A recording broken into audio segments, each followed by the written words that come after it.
Good evening. I don't even know what time you're listening to this at. You'll notice the setup is different. I'm not on my PC. I'm actually on my iPad in my new bedroom. I've got my advent calendar over there, so I apologise for that. My clothes are hung to the ceiling. It's all a bit strange. But I've moved house, so I'm in somewhere new. All my stuff's being moved about at the moment, especially with my my PC, and I'm basically going to be moving into I've got like a studio in my new house, so it's a little bit better actually for doing more content. So I just want to apologise for the wait. It's been a while since we've done a video in some capacity, and this isn't the ideal, but this is what we've got for now. And this is a pre-recorded, so I apologise. I know it said stream, but this is a pre-recorded video, just talking about the Aston Villa game yesterday. I mean, the absolute spectacle that we got to witness at the City Ground. And again, Forest just persevering and playing really until the whistle, and not taking no for an answer when it comes to VAR and their decisions.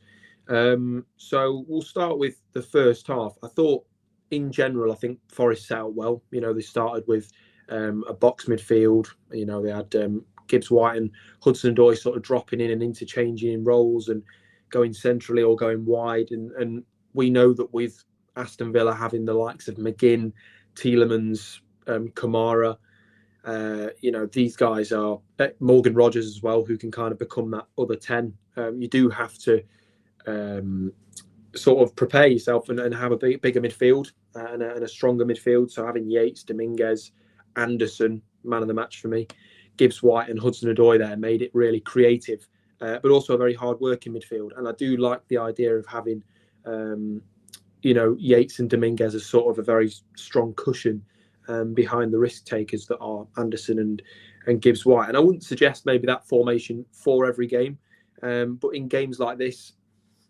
it really worked out. And I think that Kamara, wonderful player for Aston Villa. You know, he wins the ball back so well, you know, and he made Forest's life difficult because his long distribution is brilliant, his short distribution is brilliant. And at times, I think actually Forest, they lacked the sort of concentration at times, because there were so many times where they won the ball back and they could get it into the final third, and they kept it really well, especially in the corners, especially on the left side. But the one thing that they couldn't do is, well, get it really into a really dangerous position and get a shot on. But just a couple of times, particularly with Gibbs White, I think, where you know, he's gone to make a pretty simple pass and it's not gone well, and then Aston Villa have been gifted a counter attack. So just lacked focus and composure, I think, at times in the first half. But I wouldn't necessarily say it was a completely dominant half from either side, performance wise. I think that both sides had spells. You know, Forest definitely had a good 15-minute spell where they were the better team, but it did just lack that sort of goalmouth action, if you like. So, yeah, I think it was an all right first half. Wasn't too disappointed. On the face of it, probably would have taken a draw at half time, but that pretty much shows why I shouldn't be pessimistic, because, as I'm going to say later, I've changed my views on where I think Forest will finish based on yesterday. So, lineup was good. First half performance was okay. Maybe just, you know, kind of seeing what sort of Villa side they're facing. So I thought it was a decent half. Second half, the Forest came out, you know, the same team. I was surprised they didn't make a change at half time for fitness for Ryan Yates, because he rolled his ankle in the first half. But he actually was really important, I think, for Forest's success in that game, because Forest needed to innovate to break down Aston Villa's block, because Aston Villa had a really wonderful defensive block. They sort of sat back in a 4-4-2 on many occasions, with sort of Rogers and Duran being those two strikers.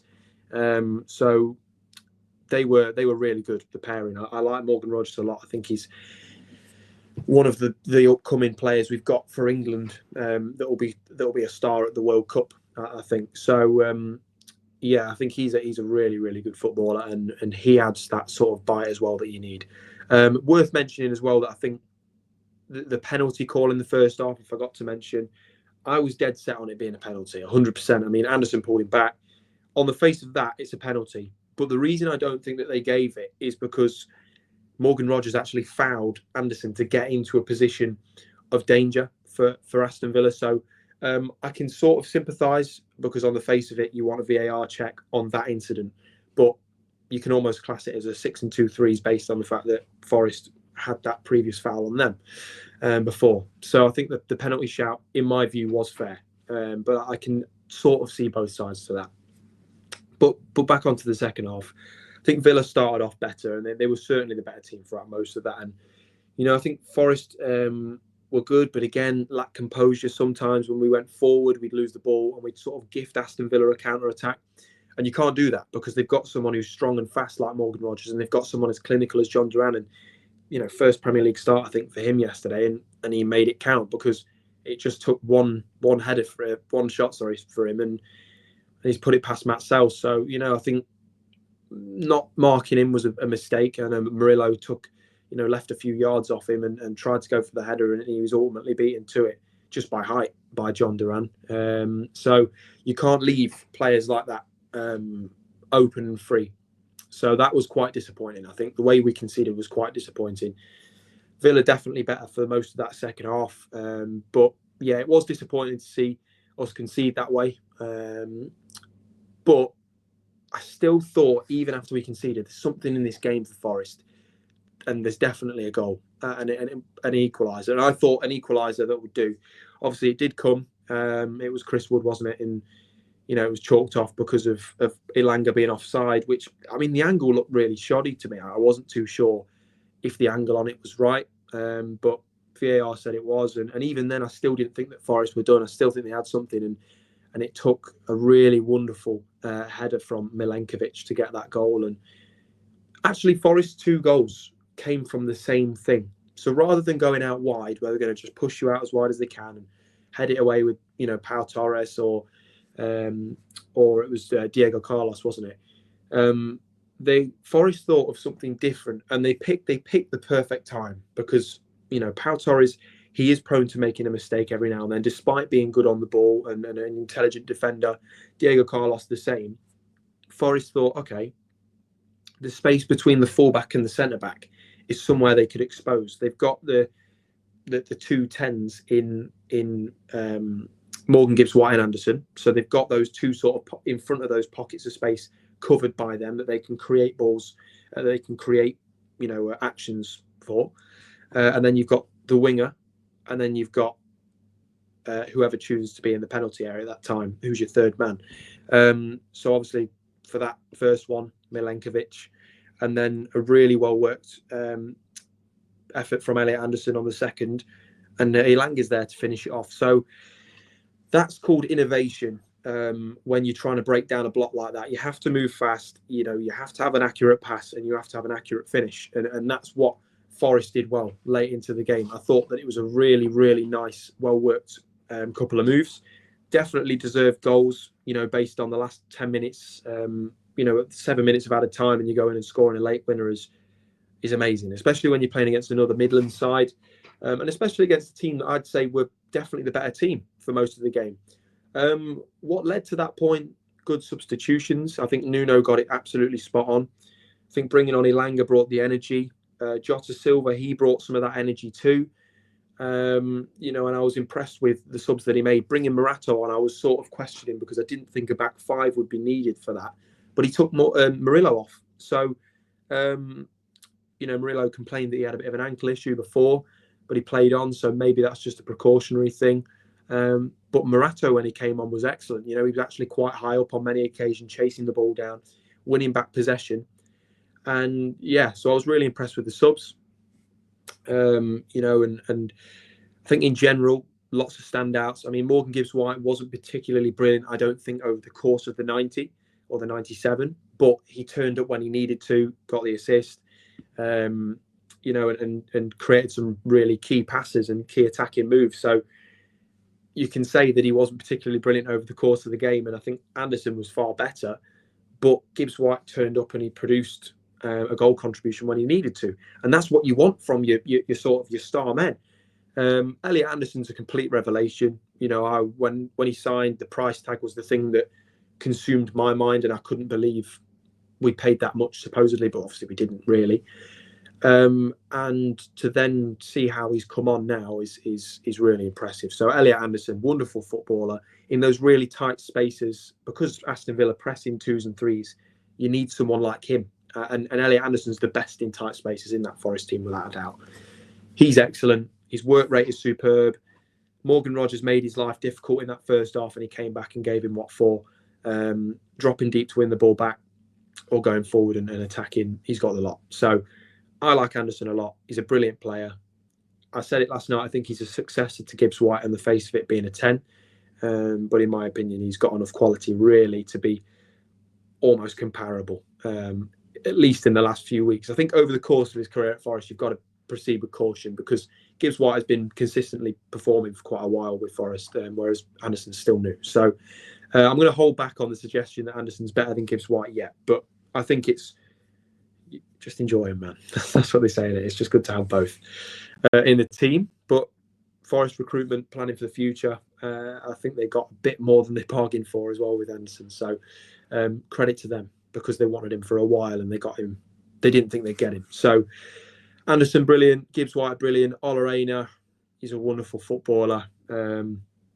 Nico Williams as well, really good. You know, getting forward and attacking, and actually offering a bit of an overlap at times, because we didn't have a natural winger stuck to the touchline. You know, he kind of provided that attacking ability. So I was really impressed just on the face of everyone's performance, really, for the last 10 minutes. Things to improve on, of course, in the first half, but it's overshadowed by just the result. So really innovative way of scoring the goals. I'm buzzing for Anthony Elanga as well, can I just say, because I've scrutinised him quite heavily, because I don't think he should have started as many games as he did, and I think he actually was given too many starts at times when he was completely off form. But yesterday, I mean, he had that instant impact, and people will then resign him to just going, okay, well, he's an impact sub now. And I still would possibly maybe keep him on the bench for a game, but I wouldn't be against him starting the next one. But to come off the bench and score the winner against Aston Villa, smashing the Champions League and doing well in the Prem as well, they were in 5th as well at the time, is impressive. And I don't know if there's a player in that team that needed that confidence more than he did. So I'm buzzing for him. I'm absolutely buzzing for him. Any thoughts of him leaving in January? Honestly, I'm not bothered.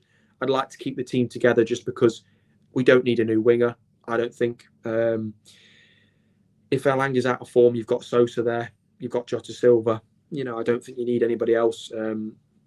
I think Elanga's someone that, needed that confidence boost, and his relationship with Ola Reina and Hudson-Odoi in particular, that sort of core group in the squad, is really important to squad morale, because you see it now with Wolves and stuff. I mean, their changing room is just completely divided from the outside looking in. And Forest are in a really good place, so we should try and preserve that by keeping the heart of the squad together. And Elanga's young, and he'll be off form and he'll be on form. You just have to coach him well and give him that confidence. So there's nothing better confidence wise than a goal. So I'm really happy for him. And Ola Reina needs a new contract, by the way, just saying it. Superb footballer. I would genuinely argue one of the Premier League's best fullbacks this season. Unreal. So yeah, a wonderful result. Still in the top 6, in the top 4 after 16 games. We've got 32 points last year, and we're already on 28. Let that sink in, because you shouldn't take these moments for granted. I've watched Forest all of my life. I've always been in the Championship, bit of League One when I was a kid, and now we are Premier League and established, safe, and pushing for Europe, which I didn't think I'd say. I've held off on that, especially after the Man City game. I thought, yeah, we're not ready for that yet. But there's no reason why Forest can't now. The potential's there. If they keep everyone fit, maybe bring in a new striker in January, just to either be an understudy to Chris Wood or just to give him a bit of a rest every now and then. I think Forest are in a real good position. And the goals are being spread out well, by the way. 2 goals in 2 for Milenkovic from headers. And Elanga's getting a goal. Gibbs White's getting assists. So things are being spread out well. And the reliance isn't just on Chris Wood. So very impressed. Very impressed. Great win. Looking forward to talking more about Forest. Hopefully another win against Brentford. Unfortunately, I won't be there, but I'm going to try and watch the game so I can at least give an analysis from that. But if you are going, safe journeys. Thank you for listening. I'm looking forward to being back doing this full time, because I absolutely love it. So hopefully see you very soon. If you haven't subscribed already, please do. Leave a comment. Let me know your thoughts. I'm always interested to know Going to be trying to get more interviews soon as well. I can't reveal who, but a couple we are working on at the moment. So stay tuned because you won't want to miss it. Thank you for listening. That's me, Jay Martin, talking about Forest. Nottingham Forest 2, Aston Villa 1, sitting in 4th place as of the 15th of December, 2024. Thank you very much for listening. Take care. Speak to you soon.